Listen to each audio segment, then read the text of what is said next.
కొత్తకొండ జాతరలో సురేందర్ రెడ్డి గారు జేఎస్ఆర్ గారు గత 7 సంవత్సరాలుగా ఈ ప్రాంతం కరువు ప్రాంతం కాబట్టి ఈ ప్రాంతంలో మంచి వర్షాలు పడి పాడి పంటలతో తొలుతూగాలని చెప్పి భావించి వృక్ష ప్రసాదం పేరిట గత 7 సంవత్సరాలుగా ఈ పండుగలో ఈ జాతరలో ప్రతి కుటుంబానికి మీ ఇంట్లో 2 మొక్కలు 3 మొక్కలు నాటండి, ప్రకృతిని కాపాడుకోండి, కరువు నుంచి కాపాడబడదామనేటువంటి జ్ఞానంతో ఈ వృక్ష ప్రసాదం కార్యక్రమం కొనసాగుతామని, ఈ కార్యక్రమం రాబోయే కాలంలో కూడా మరింత ఎఫెక్టివ్గా ఇది జరగాలని చెప్పి కోరుకుంటాము. ఇలా ఈ మొక్కలు నాటండి, ప్రకృతిని కాపాడమని చెప్పి పిలుపునిస్తూ ఈ జాతరలో ఈ పండుగ సందర్భంగా ఈ ప్రాంత ప్రజానీకానికి శుభాకాంక్షలు తెలియజేస్తాం.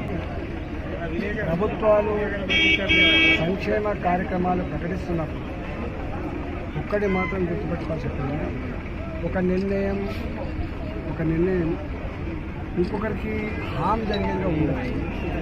ఇవాళ తెలంగాణలో మహిళలకి ఉచిత బస్ పాస్, ఫ్రీ ట్రావెలింగ్ ఇచ్చిండ్రు, దాన్ని ఎవరు వ్యతిరేకించట్లేదు. కానీ దాని తదనంతరం ఉత్పన్నమైనటువంటి రికార్డు కానీ డొక్కనిళ్ళు డిగ్రీలు చదువుకొని పీజీలు చదువుకొని కన్న ఊరిని వదిలిపెట్టలేక, కన్న పిల్లలతో వలస పోలేక ఊళ్ళల్లో ఆటోలు నడుపుకుంటే ఎవరికి జీవనం గడుపుతారు.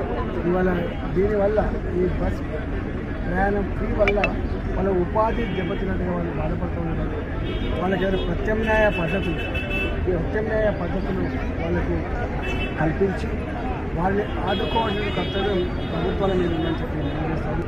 ఆ పేద కుటుంబాలు చేసినటువంటి ఈ ఆటో డ్రైవర్ ఇలా ఆ జీవనాన్ని ఆటోని నమ్ముకుని కుటుంబాన్ని పోషిస్తూ ఉంది. కాబట్టి చాలామంది మా ఉపాధి దూరమైన చెప్పి కన్నీళ్ళు పెడుతున్న పరిస్థితి. కాబట్టి ఒక వ్యక్తి, ఒక కుటుంబం ఒక దాన్ని నమ్ముకొని జీవిస్తున్నప్పుడు అర్ధాంతరంగా అది కోల్పోతే ఆ బాధ వనరాతరం. కాబట్టి ప్రభుత్వం కూడా వీళ్ళ పట్ల సమగ్రంగా చర్చించి ఏదో ఒక మార్గాన్ని అన్వేషించాల్సిన బాధ్యత ఆ కుటుంబాన్ని ఆదుకుంటారని చెప్పి నేను ఆశిస్తా ఉన్నా. ప్రభుత్వం స్పందించాలని చెప్పు. నన్ను ఆదరించేవాళ్ళు, ప్రేమించేవాళ్ళు, నన్ను అభిమానించేవాళ్ళు ఇవాళ ఒక హుజరాబాద్ మాత్రమే కాదు, కరీంనగర్ ప్రాంతాలతో నా జీవితం పెనవేసుకొని అన్నిటికన్నా ముఖ్యంగా తెలంగాణ ఉద్యమంలో కీలక పాత్ర కరీంనగర్ జిల్లా, దాన్ని కాపాడుకున్న నిలబెట్టుకున్న ప్రాంతం హుజరాబాద్.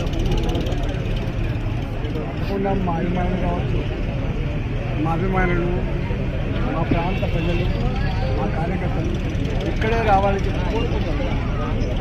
ఇక్కడ ఆల్రెడీ మా పార్టీ సిట్టింగ్ అభ్యర్థి ఉన్నాడు కాబట్టి తప్పకుండా నేను మా పార్టీ ఆదేశిస్తే మరో దగ్గర చేయాలని చెప్పి అనుకుంటాము.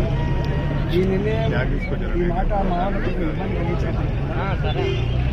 పార్టీ ప్రయోజనం దృష్ట్యా ఇవాళ మా అధిష్టానం తీసుకున్న నిర్ణయం కట్టుకుంటాం.